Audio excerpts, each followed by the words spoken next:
I don't know why. I was just as surprised as I think the other people involved were that she made it such a thing, all things considered. All right. Well, Angie, it's great to see you. Great to talk to you. While I am so sad that we won't be seeing you on our screens for Real Houses of Salt Lake City, I know that you're taking a step back to focus on the most important thing, and that is family. So tell me a little bit about your son, Hart. How would you describe him?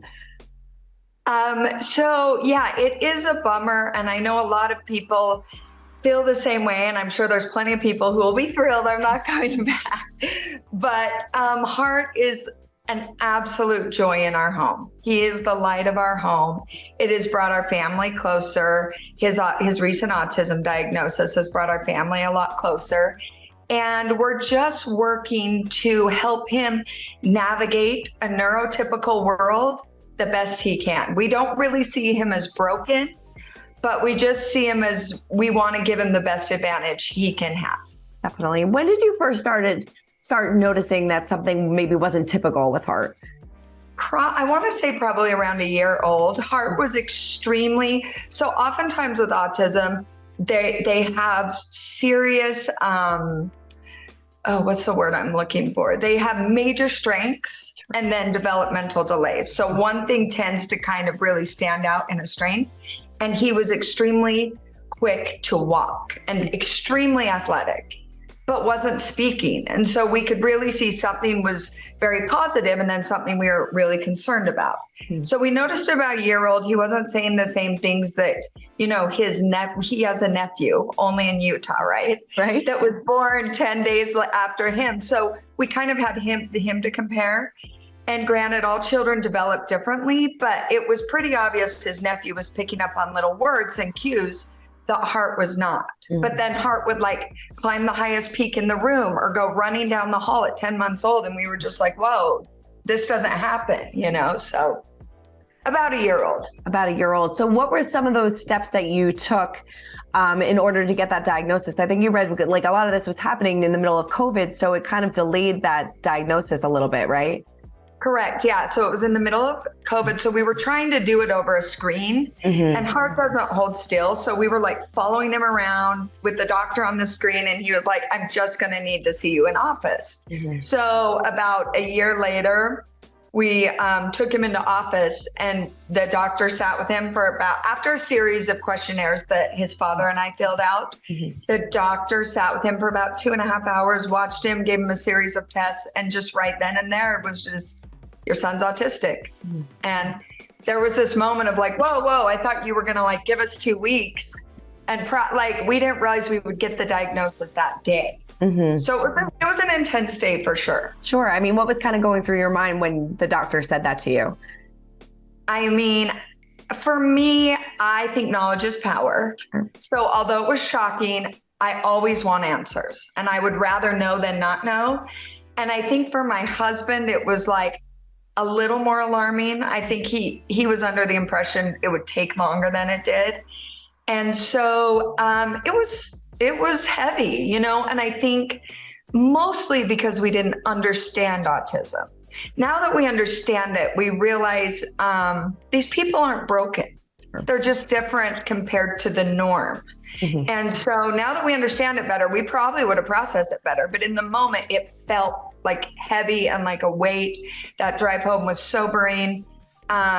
We cried, obviously, but I think we also knew we had to rise up and do whatever we could to help our little boy. So, right. And the autism community, we know that's very important because we do have a platform and a voice to try to help the entire community with our limited knowledge as of now. Right. I mean, what would you say is the biggest misconception about a child with autism then? I would say that they're broken or something's wrong with them. I think people need to realize that autistic people have a neuro, let me think of the right way to say this, a neurodevelopment delay in some ways, but in other ways are light years beyond neurotypical people. So typically it's a balance, so neurotypical people tend to be more balanced, where neurodivergent people or people with autism can have serious strengths in one ways and can be limited in other ways, And by limited, I mean according to our world and what most people are dealing with, if that makes sense. And I think what's interesting about it is that's what makes our world so colorful. I believe we need neurodivergent people because they can be so strong in some ways. And autistic people, not all, but overall, tend to have a need for fairness and equality. So a lot of them fight for things that I think a lot of other people wouldn't. You know, they get really frustrated when things aren't fair. And so I do, you know, you look at God's world and all the colors of God's world and all the creation, and how some species bring something different than another species. And I see that in humans, specifically with autism. I love that. I mean, what are some of Hart's strengths right now? What is he loving? And now that you have the tools, now that you know what it is, how is he thriving, and how has it made you a better parent? So he is extremely physical, like I mentioned. I mean, that kid may be a gymnast. I have no idea. We'll see. I think because he's still young, it's hard to see where he's going to excel. But he's definitely a happy boy, loves to laugh, loves to have fun. So I think some of his strengths currently, from what we're seeing, would definitely be his physical abilities. Some of the things that are challenging is speaking. You know, we're doing speech therapy. We're doing other types of therapy just to kind of help him have his best foot forward in this world. It's made me a better parent just because it's forced me to be more present. I also, as a neurodivergent person, have ADHD. So I can tend to get really scattered, and I still am. But that's also made me an extremely creative person. And so there are benefits, but in parenting specifically, because I have other ADHD children, it's really forced me to sit down and be a better parent to my older children and to my younger son, and just like focus on them. And I realized I had to cut something out of my life, which was housewives. They almost got me. I mean, there was a lot of arm twisting, and they were great about making me feel wanted and welcome and wanting to share Hart's story, but I just knew I had to cut something out. Yeah, so that makes total sense. You know, as a mom, you know, there are days when I get down on myself and be like, I'm not being a great parent. And I'm sure during this time, I'm sure you have gone through those moments as well. I mean, what have been those most challenging moments for you as a parent, you know, kind of watching your son kind of develop and you know, maybe it's frustrating at times and things like that. So what are those challenging moments for you? Oh, that's a great question. I think for all working moms, the biggest challenge is we're supposed to parent like we don't work and work like we don't parent. Exactly. And we have that expectation on us, which is like, it can almost make me cry right now, because yesterday was a day. Let me tell you, it was like, I felt like I was failing at everything. All my children, my work, my husband, I just felt like I couldn't get it right for anybody, including myself. And you just have to remember and give yourself grace that we're all doing the best we can. And I think my biggest challenge is balance and knowing what to cut out and where to cut it out.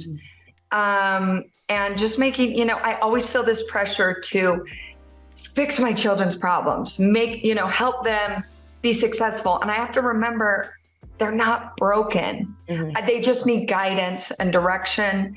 And I think for me, yesterday was such a doozy. And some days are going to be good and some days are going to be bad. And that goes for all mothers. I totally agree with you. And like you said, you had to make some adjustments. And one of those big adjustments was Salt Lake City. So how difficult was it for you to turn that down? I mean, like you said, they almost got you. But in the end, what was that ultimate decision? Why were you like, I can't do this? I really wrestled with the idea for a couple months, just because it's such a unique opportunity. Right. And it has given me such a platform in the past to raise awareness for my husband's son who is transgender. And I really appreciate that platform. That platform is amazing.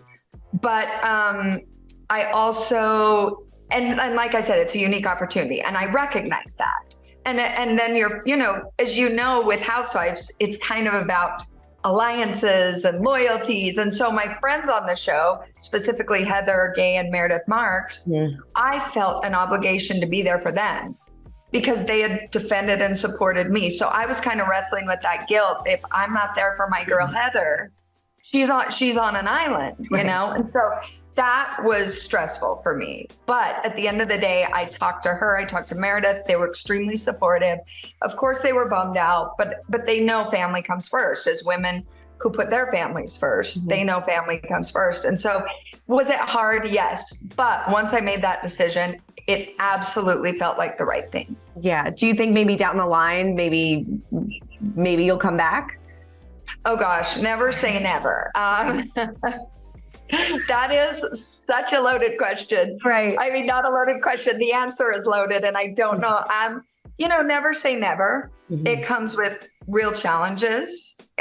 Obviously, the audience misjudges you, and you get beat up, or people love you and think you're the greatest thing on earth. And I try not to let that play into my life, because ultimately some of these people don't know me. But at the same time, it is hard when you're facing a lot of criticism.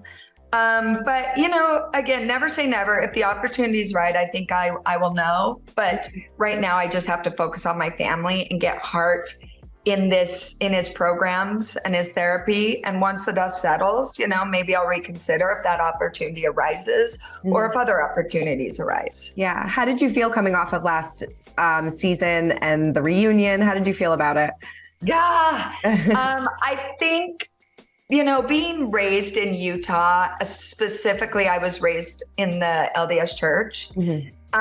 You're always taught to, take the higher road as a Christian woman, be kind, don't.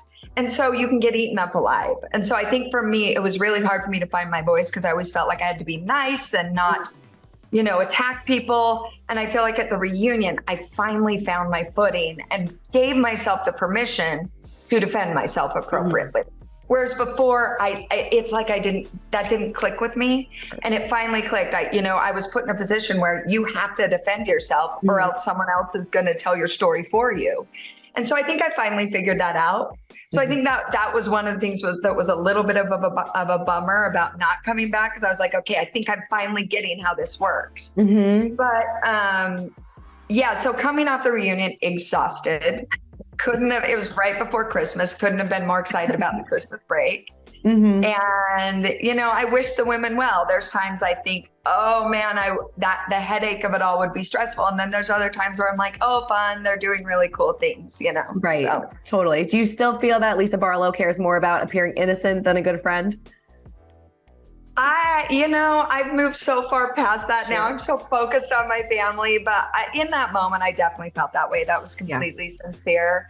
I think image is more important to some people than others. And, I think we all want a good image of ourselves, to be fair. But I do think, I stand by what I said back then.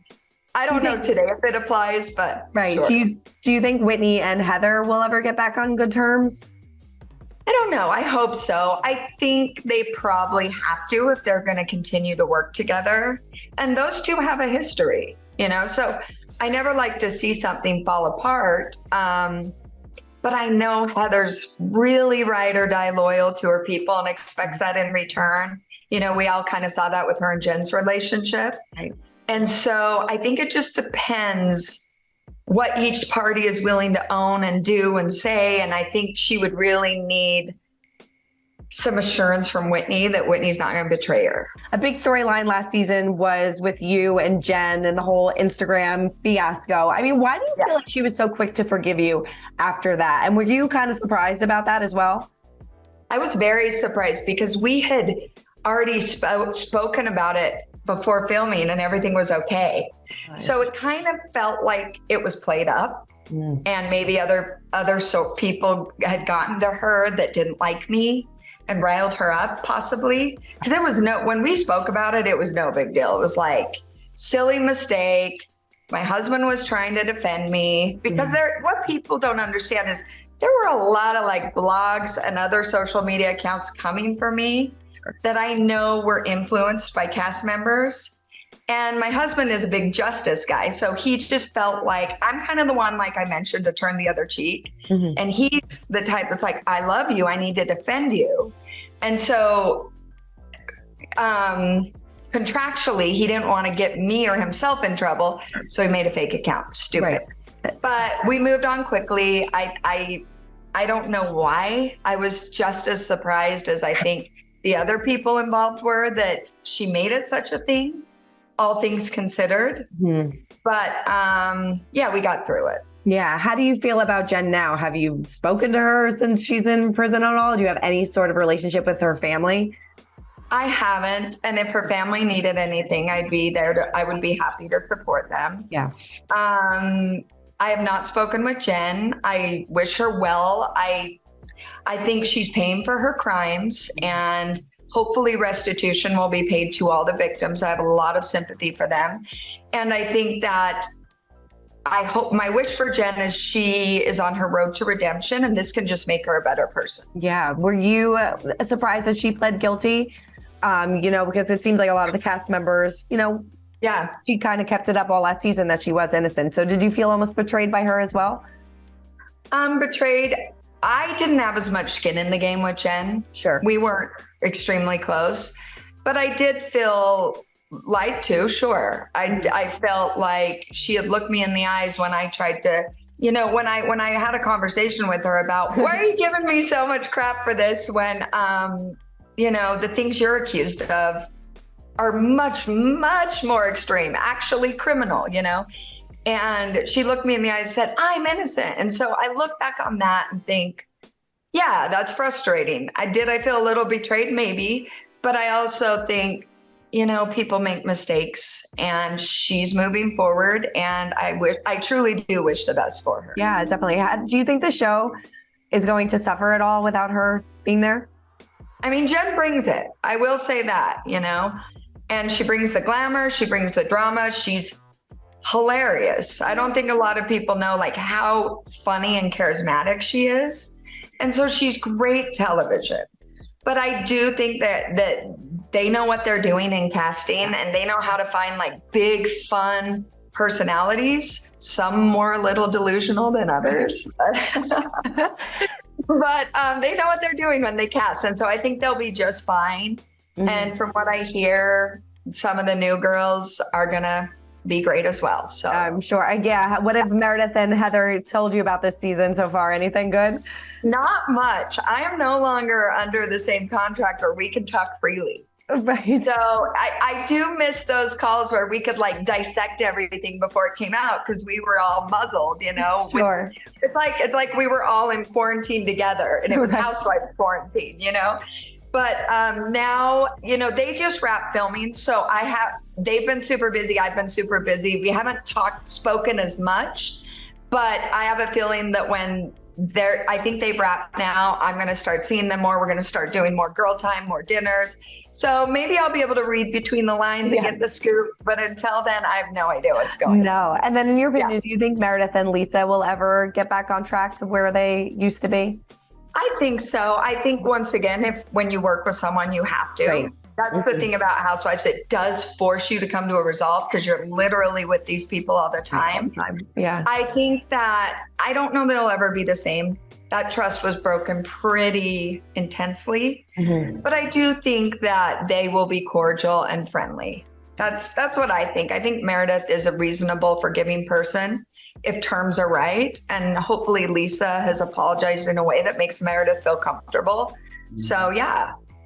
We'll have to wait and see. Well, Angie, thank you so much for taking the time. I really appreciate it. And I really appreciate you opening up so much about your beautiful son. Thank you. I appreciate you. For more news content and exclusive interviews, make sure to hit the sub, like, and bell button down below, and visit usmagazine.com.